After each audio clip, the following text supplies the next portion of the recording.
Hi guys, a quick understanding on how should we analyzing our attempt before giving our real exam, how should we analyzing our mock paper before giving the real exam. So first thing that you should check on when you are analyzing your paper is that are you able to work on the time management. That is the utmost requirement. That means if I am provided with 3 hours 20 minutes time, as we know that am I able to complete my entire 100 marks exam in those 3 hours 20 minutes. So you should first aim to complete your entire paper in 3 hours 20 minutes time frame. That's the first check to making sure that you are ready for the exam. Now if you feel that yes, you are able to complete 3 hours 20 minutes time frame, then the next thing that you have to check on is that is how your answer is matching with standard solution. So we have to make sure that we are correct with whatever we are doing, because first we have to make sure that we are attempting everything. Then we have to make sure that quality is not sacrificed. That means we have to make sure that whatever I am attempting, that has to be near to perfection. So it has to match with the standard solution. So for all our numerical subject students, so how will you make sure that your answer is matching? Ultimately your final answer has to be correct and should match with the standard solution.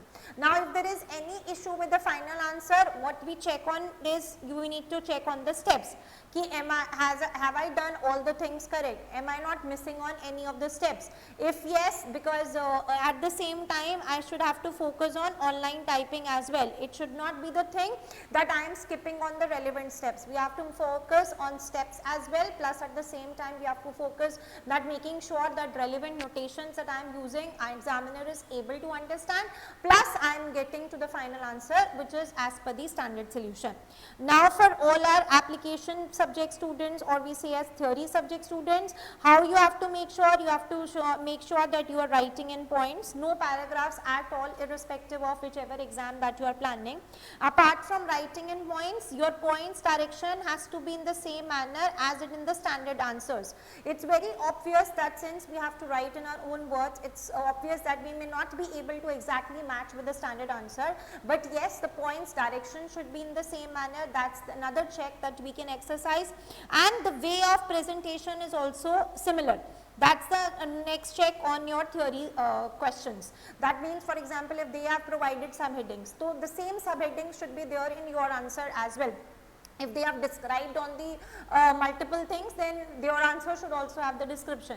If they have just listed, the same is the case with your answer, that your answer should also have the listings only. So we need to check what's the requirement from the point of view of examiner. Do we have to describe?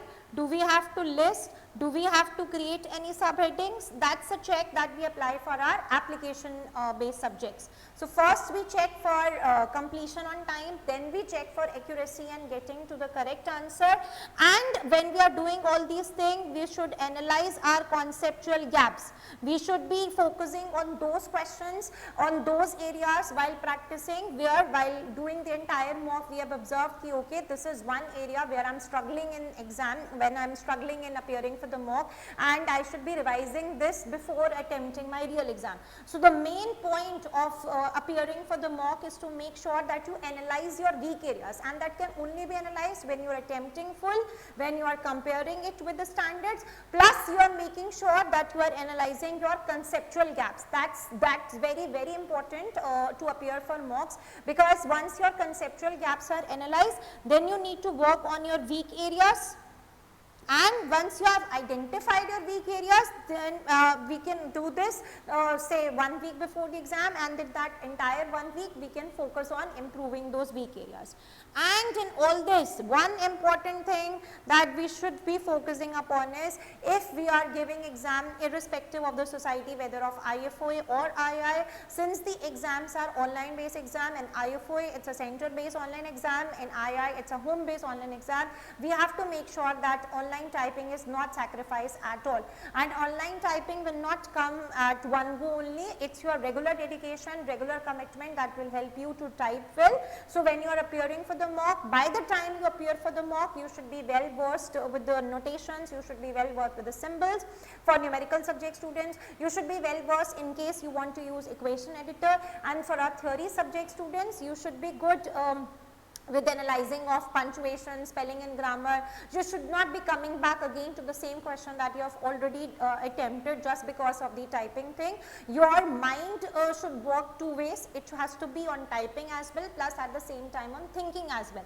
That's the major struggle area for numeric, for theory subject students, that we have to apply this our points in the situation, plus at the same time we have to type as well. So it might make it more of time consuming. And for numerical subject students, we have to make sure that we are using the correct notations, correct symbols, not skipping on the steps, removing all the irrelevant steps, and finally aiming to achieve the ultimate standard answer. So these are the few tips that will help you to analyze your mock well before your real exam. Stay tuned for more updates, more videos coming to your way. Thank you. Happy learning.